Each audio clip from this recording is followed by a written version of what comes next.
Yeah, I taught history at Bell Gardens High School. The U.S. history books are just so narrow in their scope. It's important to see how it relates to the history of the people that are in that classroom, which at Bell Gardens was 99% Latino, Chicano, indigenous kids, right? Immigrant kids as well. So it was important to connect with them on that level when I bring the stories to life. So that informed how I wanted to portray this 12-year-old kid and show his point of view.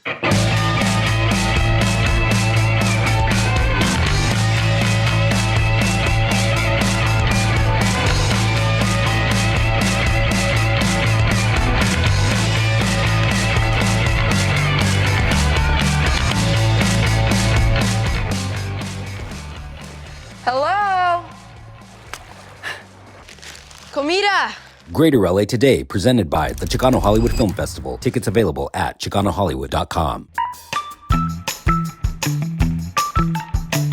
One of the things that you brought to my attention is you're actually a U.S. history teacher by trade. And I can't help but think that your training as a history teacher came into play when it came to unearthing and or shedding light to this hidden history. And I'm going to call it a hidden history, like we've heard of the Matanza in Texas, for example. These things that brown people and indigenous folks went through that are not in a lot of the official history books. Talk to me about how you being a history teacher played a role in unearthing this story and bringing it to light in combination with your love, all of our love for, you know, the 80s nostalgia of things like E.T., Goonies, etc. Right. So, yeah, I taught history at Bell Gardens High School in Southern California from 2000 to about 2004. And, you know, one of the things that, you know, we obviously go by the textbook and what the curriculum is. But one of the things that is important to getting the students interested is bringing those stories to life, and not just bringing them to life. The U.S. history books are just so narrow in their scope.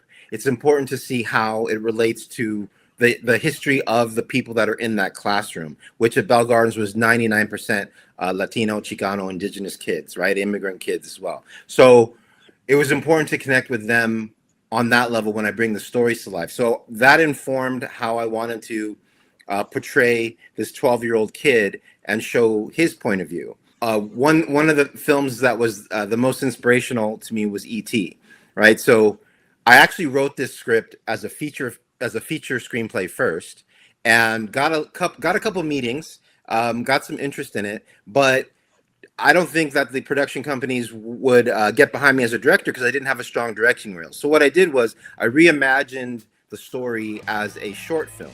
So I wanted to make a standalone short film as well as a proof of concept. So again, going back to E.T., inspired by E.T. In E.T., we meet this character from a faraway place, right? He's in a foreign land and he's being chased. That's the very first thing that we see in E.T. Then we meet a 12-year-old kid and his family who's going through the divorce, and their idea of home has been shattered. And then these two worlds collide. And the young boy comes of age through the emotional growth that he has with this new friend, and then he has to help him escape, right, towards the end. In E.T., he goes home. In my film, you'll have to see what happens, right? So how he encounters the vigilantes. So very much wanted to get the psychological truth of the 1980s and make the film as best we could feel like the 1980s through the cinema language.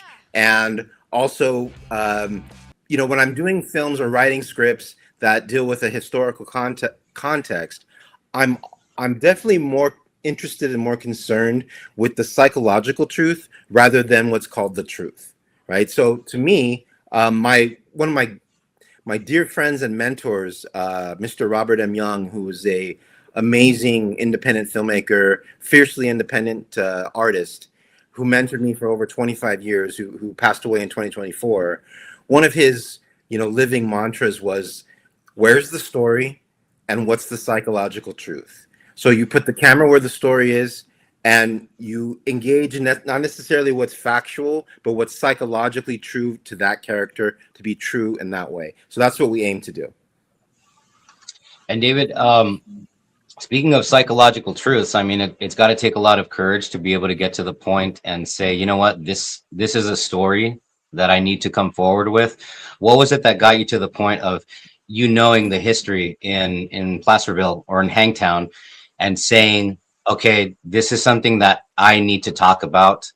I'm going to move forward with this. What was that one thing?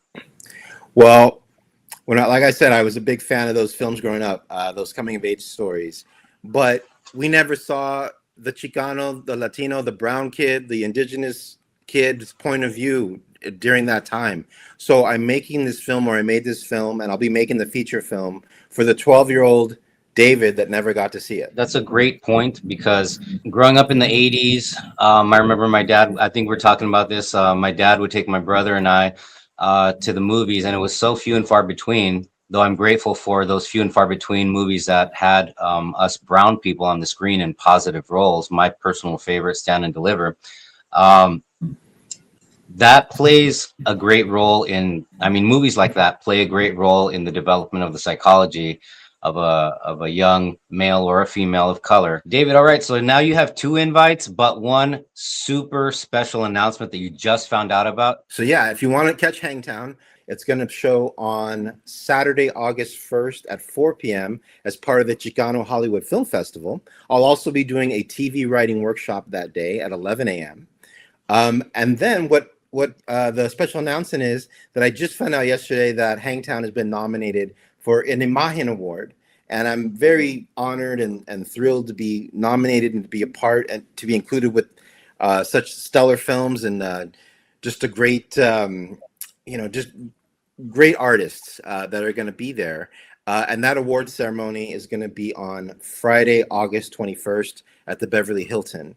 So a lot of exciting stuff coming up. David, congratulations on Hangtown in general for all of the screenings, and in particular for this massive honor with the Imagen Award. Thank you. Yeah, not a small deal, bro. That's exciting. That's exciting. David, I'm going to wrap it up, but thank you so much for being here on Greater LA today. I appreciate all of your time, all of your knowledge, your insight, sharing the life behind the film, everything, man. I appreciate your time, David. Oh, thank you so much, Edgar. And thank you so much for what you're doing for our community as filmmakers and as artists, and helping raise our voices.